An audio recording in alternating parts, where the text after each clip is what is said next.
an Indo-Chinese tiger makes an appearance in the jungle that Prajan, the Bengalese tiger, and her children have suddenly abandoned.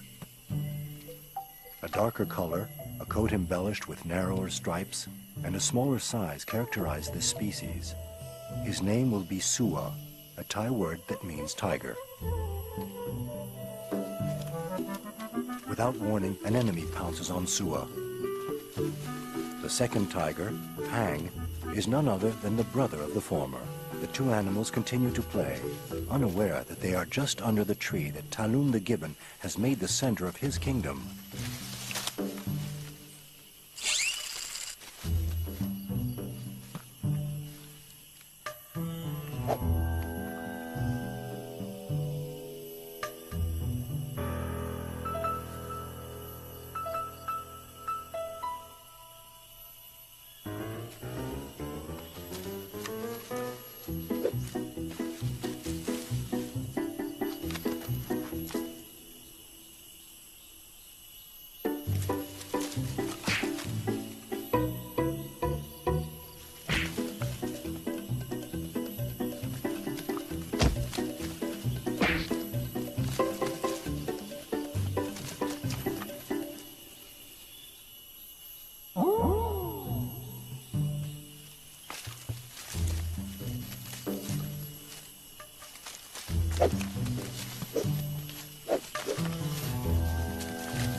At times, the two tigers, becoming dangerous, believe that the storm is over and take to their games again. But Talum will not give up.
Worn out, Pang and Sua finally leave Talum's territory.